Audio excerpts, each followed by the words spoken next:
Hello everyone. මං හිතනවා ඔගොල්ලෝ හැමෝම හොඳින් සතුටින් ඉන්නවා ඇති කියලා.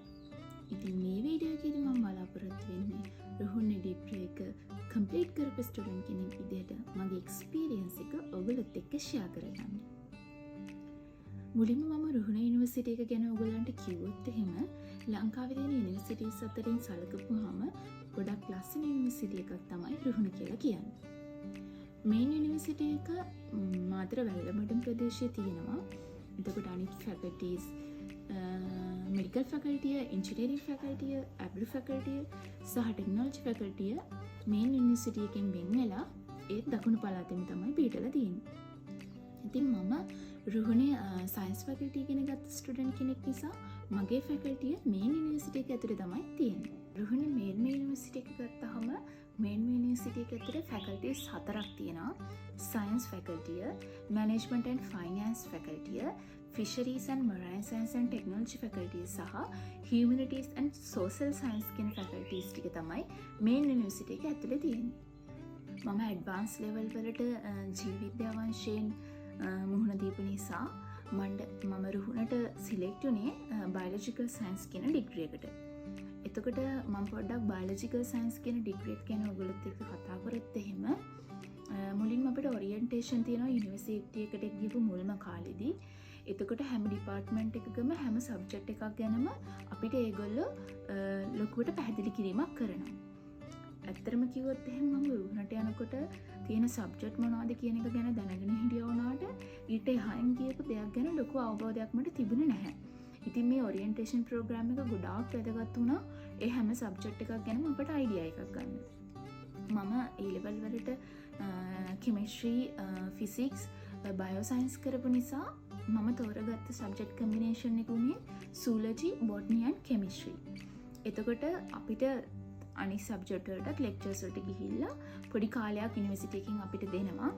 අපි ලෙක්චර්ස් වලට සහභාගී වෙලා අපිට බලන්න පුළුවන් කොයි සබ්ජෙක්ට් එකටද කොයි සබ්ජෙක්ට් තුනද මේන්ලිම අපි තෝරගන්න කියන එක. ඉතින් මගේ A level සබ්ජෙක්ට් ගැනත් හිතලා තමයි සූලොජි, බොටනි, කෙමිස්ට්‍රි කියන කම්බිනේෂන් එක තෝරගත්තේ. එතකොට මගේ කම්බිනේෂන් එක ඇතුලේ මගේ සබ්ජෙක්ට් තුනටම ප්‍රැක්ටිකල්ස් උත් තියෙනවා, තියරි කෝස් උනුත් තියෙනවා. එතකොට සාමාන්‍යයෙන් ප්‍රැක්ටිකල් එකක් ගත්තාම මට තිබුණේ සාමාන්‍යයෙන් ප්‍රැක්ටිකල් එකක් උදේ 9ට පටන් ගත්තොත් 12ට ඉවර වෙනවා. නැත්නම් හවස 1ට පටන් ගන්න ප්‍රැක්ටිකල් එක නම් හවස 4ට තමයි ඉවර වෙන්නේ. එතකොට තියරි ලෙක්චර්ස් තු ඒ ගමන්ම යනවා.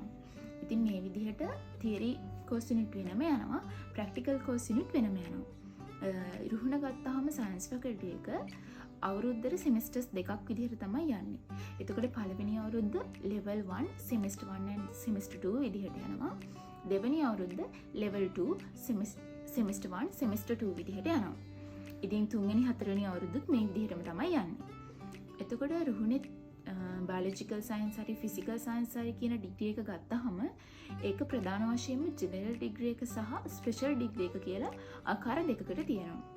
අපි මුලදීම සබ්ජෙක්ට් තුනක් මේන් සබ්ජෙක්ට් තුනක් සිලෙක්ට් කරගත්තාම ඒ මේන් සබ්ජෙක්ට් තුන ජෙනරල් ඩිග්‍රී එක කරන ළමෙක් නම් අවුරුදු 3ම ඒ මේන් සබ්ජෙක්ට් තුනේම තියෙන ප්‍රැක්ටිකල් කෝස් යුනිටුයි තියරි කෝස් යුනිටුයි ෆලෝ කරන්න ඕනේ. එතකොට ස්පෙෂල් එක කරන ළමෙක් නම් අවුරුදු දෙකක් අපි තෝරගත්ත මේන් සබ්ජෙක්ට් තුනේ තියරි සහ ප්‍රැක්ටිකල් ෆලෝ කරන අතරේ තුන්වෙනි සහ හතරවෙනි අවුරුදු වලදී ඒ අපි සිලෙක්ට් කරගත්ත සබ්ජෙක්ට් තුනෙන් එකකට අපිට ස්පෙෂලායිස් වෙන්න පුළුවන්. එතකොට තුන්වෙනි සහ හතරවෙනි අවුරුදු වලදී අපි ඒ තෝරගත්ත එක සබ්ජෙක්ට් එකක් ඒ සබ්ජෙක්ට් එකේ තියරි සහ ප්‍රැක්ටිකල් තමයි අපිට කරන්න වෙන්නේ. එතකොට ජෙනරල් ඩිග්‍රී එක සහ ස්පෙෂල් ඩිග්‍රී එක අතර ප්‍රධානතම වෙනස තමයි ජෙනරල් ඩිග්‍රී එකට ක්‍රෙඩිට් 90ක් තමයි අන්තර්ගත වෙන්නේ. ස්පෙෂල් ඩිග්‍රී එක ගත්තාම ඒකට ක්‍රෙඩිට් 120ක් අන්තර්ගත වෙනවා. ඉතින් මේක තමයි ප්‍රධානතම වෙනස වෙන්නේ ජෙනරල් ඩිග්‍රී එකේ සහ ස්පෙෂල් ඩිග්‍රී එකේ. එතකොට දැන් ඔයගලන්ට ප්‍රශ්නයක් ඇති කොහොමද ජෙනරල් ඩිග්‍රී එකක් කරන්නේ කොහොමද ස්පෙෂල් ඩිග්‍රී එකක් කරන්නේ කියලා. ඒක මෙහෙමයි යුනිවර්සිටි එකෙන් අපිට පළවෙනි අවුරුදු දෙකේදී අපේ ලකුණු අනුව තමයි තුන්වෙනි හා හතරවෙනි අවුරුදු වලදී ස්පෙෂල් ඩිග්‍රී එකක් කරනවද ජෙනරල් ඩිග්‍රී එකක් කරනවද කියන එක තීරණය වෙන්නේ. සමහරක් කෙනෙක් ඉන්න පුළුවන් ලකුණු තිබිලත් ස්පෙෂල් ඩිග්‍රී එකක් කරන්න කැමති නැති කෙනෙක්. එතකොට ඒගොල්ලන් ඇප්ලයි කරන්න නැහැ ඒකට. නමුත් ස්පෙෂල් ඩිග්‍රී එකක් කරන්න කැමති කෙනෙක් නම් මුල් අවුරුදු දෙකේදී හොඳ ලකුණු මට්ටමක් පවත්වාගෙන ඇවිල්ලා ඊළඟට අපිට යුනිවර්සිටි එකෙන් ඇප්ලිකේෂන් දානවා ස්පෙෂල් ඩිග්‍රී එකට. එතකොට ඒකට ඇප්ලයි කරලා ස්පෙෂල් ඩිග්‍රී එකට සිලෙක්ට් වෙන්න පුළුවන්. ඒ විදිහට තමයි ස්පෙෂල් ඩිග්‍රී එකයි ජෙනරල් ඩිග්‍රී එකයි අතර වෙනස්කම සිද්ධ වෙන්නේ. එතකොට මගේ සබ්ජෙක්ට් තුන ගත්තාම මම මුල් අවුරුදු දෙකේදී සූලජි, බොටනි, කෙමිස්ට්‍රි කියන සබ්ජෙක්ට් තුනම ෆලෝ කරා. එතකොට මේ හැම සබ්ජෙක්ට් එකකම තියෙන තියරි කෝස් යුනිටුයි ප්‍රැක්ටිකල් කෝස් යුනිටුයි දෙකම සම්පූර්ණ කරා. ඊට පස්සේ තුන්වෙනි අවුරුද්දේදී මගේ පර්සනල් එක්ස්පීරියන්ස් එක තමයි මම මුලදීම හිතාගත්තා ඔරියන්ටේෂන් කාලේදී හිතාගත්තා කෙමිස්ට්‍රි ස්පෙෂල් ඩිග්‍රී එකක් කරොත් හොඳයි කියන එක.